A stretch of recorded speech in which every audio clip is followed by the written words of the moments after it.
ഗ്രൂപ്പിൻ്റെ കൂടെ പല ദിക്കിലും ടൂർ പോയിട്ടുണ്ടെങ്കിലും മോക്ഷ ഗ്രൂപ്പിൻ്റെ കൂടെ ഞങ്ങൾ ഇപ്പം 2025 ഫെബ്രുവരിയിലാണ് ആദ്യമായിട്ട് യാത്ര ചെയ്തത്. ഒരു അമ്പലത്തിൽ നാരായണീയം പാരായണം കഴിഞ്ഞ് വരുമ്പോൾ അതിലെ ഉണ്ടായിരുന്ന ഒരു ചേച്ചിയാണ് പറഞ്ഞത്, രാജേശ്വരി ഇങ്ങനെ ഞങ്ങൾ പോയിട്ടുണ്ടായിരുന്നു തിരുവനന്തപുരത്ത് മോക്ഷ ഗ്രൂപ്പിൻ്റെ കൂടെ.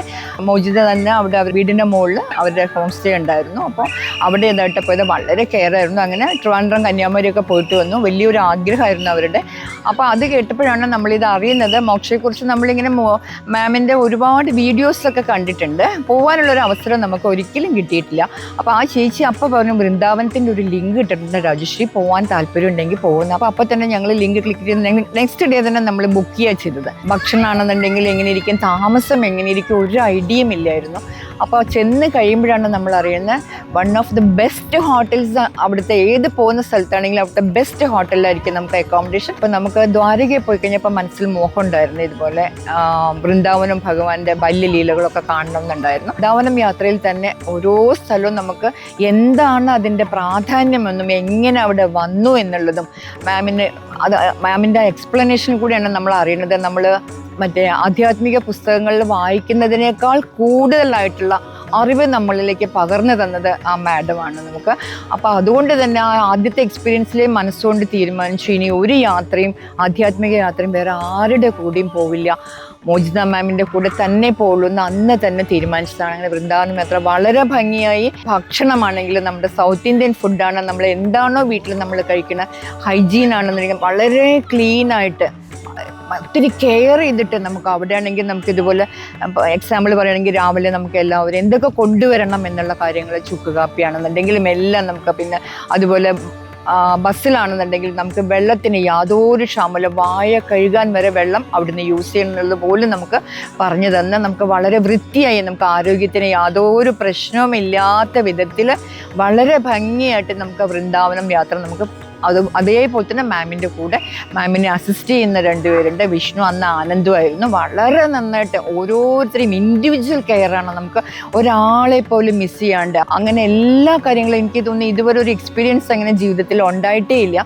ഒരുപാട് അമ്പലങ്ങളിൽ പോകുമ്പോൾ നമ്മൾ വെറുതെ ആ മൂർത്തിയെ തൊഴും, എന്താണ് അവിടെ കൃഷ്ണൻ അല്ലെങ്കിൽ ഇവിടെ മഹാദേവൻ, അത്രയേ ഉള്ളൂ, കുറേ നാമം ചെല്ലുന്നല്ലാതെ അറിഞ്ഞു തൊഴുക എന്നുള്ളൊരിത് ഈ മോക്ഷ ഗ്രൂപ്പിനോട് ചേർന്നതിന് ശേഷം നമുക്ക് ഭഗവത് അനുഭവ സഞ്ചാരം എന്നുള്ള അവരുടെ ആ ഒരു അങ്ങനത്തെ ഒരു ഇതിലാണ് മാം പോകുന്നത്. നമ്മൾ ഭഗവാനെ അനുഭവിച്ചുകൊണ്ട് സഞ്ചരിക്കുക. അത് വളരെ അക്ഷരാർത്ഥത്തിൽ വളരെ ശരിയാണെന്ന് മനസ്സിലായത് മോജി മാമിൻ്റെ കൂടെ പോയതിന് ശേഷമാണ്.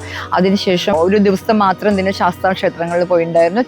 കൊല്ലത്തുള്ളത് കൊളുത്തുപുഴ, ആര്യങ്കാവ്, അച്ചൻകോവിൽ, അതൊക്കെ അവിടെ ചെല്ലുമ്പോഴാണ് നമ്മളിത് പേര് കേട്ടിട്ടുണ്ടെന്നല്ലാതെ ഓരോ സ്ഥലത്തും ചെല്ലുമ്പോഴാണ് എന്താ അതിൻ്റെ ഐതിഹ്യം എന്ന് നമുക്ക് മനസ്സിലാവുന്നത് അവിടെ ചെന്നപ്പോഴാണ്. അതേപോലെ അത് കഴിഞ്ഞിട്ട് കൊട്ടിയൂർ യാത്ര, കൊട്ടിയൂർ ഇതിന് മുൻപ് പോയിട്ടുണ്ടെങ്കിൽ പോലും മാമിൻ്റെ കൂടെ പോകണം എന്നുള്ളൊരു നിർബന്ധമുള്ളത് കൊണ്ട് മാത്രം നമ്മൾ വീണ്ടും കൊട്ടിയൂർ യാത്ര ജൂൺ 29 തുടങ്ങി ജൂലൈ 3 വരെയാണ്. അത് നമുക്ക് പറഞ്ഞറിയിപ്പിക്കാൻ പറ്റാത്തത്ര അനുഭവമായിരുന്നു. എന്തൊക്കെ ബുദ്ധിമുട്ടുണ്ടെങ്കിലും നമ്മൾ വിധിയാവണ്ണം തൊഴിപ്പിക്കുക എന്നുള്ളത് ഈ ഗ്രൂപ്പിൻ്റെ ഒരു പ്രത്യേകതയാണ്. എവിടെ പോവുകയാണെന്നുണ്ടെങ്കിൽ എങ്ങനെ തൊഴണം, മൂർത്തി ഏത് വിധത്തിൽ, അവിടുത്തെ ഐതിഹ്യം എന്താ, ഇതെല്ലാം പറഞ്ഞിട്ട് നമുക്ക് വിധിയാവണ്ണം തൊഴിപ്പിക്കുന്ന ഒരേ ഒരു ഗ്രൂപ്പ് എന്ന് തന്നെ ഞാൻ പറയാം. അത് കഴിഞ്ഞപ്പോൾ നമ്മൾ വന്നിരിക്കുന്നത് പുരി ജഗന്നാഥൻ വന്നിരിക്കുന്നത്.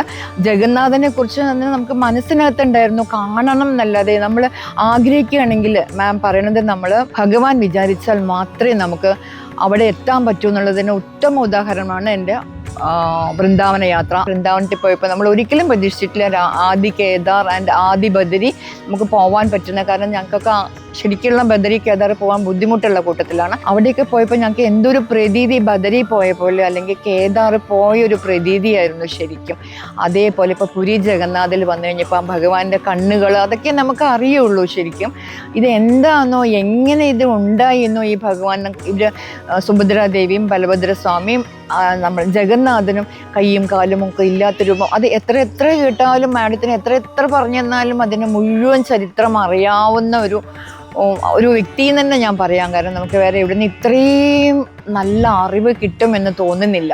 മാമിൻ്റെ മോക്ഷ ഗ്രൂപ്പിൻ്റെ പ്രത്യേകത എന്ന് പറഞ്ഞാൽ രാവിലെ ഒരു സത്സംഗോട് കൂടിയേ തുടങ്ങുകയുള്ളൂ. ഇത് ആ സത്സംഗം എന്ന് പറഞ്ഞാൽ നമ്മുടെ നെഗറ്റീവ് എനർജി മുഴുവൻ കളഞ്ഞ് പോസിറ്റീവ് എനർജിയിലേക്ക് നമുക്ക് മനസ്സിനകത്ത് പല പ്രയാസങ്ങളും ടെൻഷനും ഒക്കെ ഉണ്ടെങ്കിലും നമുക്ക് അതിൽ നിന്നെല്ലാം മാറി നമ്മളൊരു പുതിയ വ്യക്തിയായിട്ട് മാറുകയാണ് മാഡത്തിൻ്റെ സത്സംഗം കഴിയുമ്പോഴേക്കും. ഇപ്പം നമുക്ക് കൊട്ടിയൂരാണെന്നുണ്ടെങ്കിൽ നമ്മൾ ദീപം വെച്ചിട്ടായിരുന്നു. അപ്പോഴാണ് അറിയുന്ന ആ ഒരു ദീപത്തിനകത്ത് മഹാദേവൻ്റെ ചൈതന്യം, വിഷ്ണുവിൻ്റെ ചൈതന്യം, ഏറ്റവും മുകളിൽ ദേവി ചൈതന്യം, അതൊക്കെ ആ കൊട്ടിയൂർ യാത്രയിലാണ് മനസ്സിലാക്കാൻ പറ്റിയത്. അപ്പോൾ അത് പോയില്ലായിരുന്നെങ്കിൽ ജീവിതത്തിലെ ഏറ്റവും വലിയ നഷ്ടമാവുമായിരുന്നു. അതേപോലെ ഈ പുരി ജഗന്നാഥനും അതേപോലെ ഇപ്പോൾ ഈ കോണാർക്ക് ക്ഷേത്രത്തിൽ വന്നു കഴിഞ്ഞപ്പോഴും ഇതൊക്കെ ഒരു വലിയ അത്ഭുതമാണ്. അത് ശരിക്കും അത് എങ്ങനെയാണ് ഈ ക്ഷേത്രം ഉണ്ടായതെന്നും എല്ലാം കേട്ട് കഴിഞ്ഞപ്പോഴാണ് അങ്ങനെ ഒരു ഐതിഹ്യമുണ്ട് എന്നുള്ളത് ഭാഗവതത്തിൽ നമ്മൾ ഈ സാമ്പനെ കുറിച്ചൊക്കെ കേട്ടിട്ടുണ്ടെങ്കിലും ഇങ്ങനൊരു ഇത് ആദ്യമായിട്ട് മാഡത്തിൽ നിന്നാണ് അറിയാൻ സാധിച്ചത്. നമ്മളിങ്ങനെ കൊണ്ടുപോകണം, എങ്ങനെ ചെയ്യണം ഇതെന്നുള്ളത് വളരെ നന്നായിട്ട് ചെയ്യുന്ന ആ മോക്ഷ ഗ്രൂപ്പിനെ എന്നും ഇത് തുടർന്ന് നിലർത്തി കൊണ്ടുപോകാനായിട്ട് ഭഗവാൻ അനുഗ്രഹിക്കട്ടെ എന്ന് പ്രാർത്ഥിച്ചുകൊണ്ട് മോക്ഷ, journey to the self.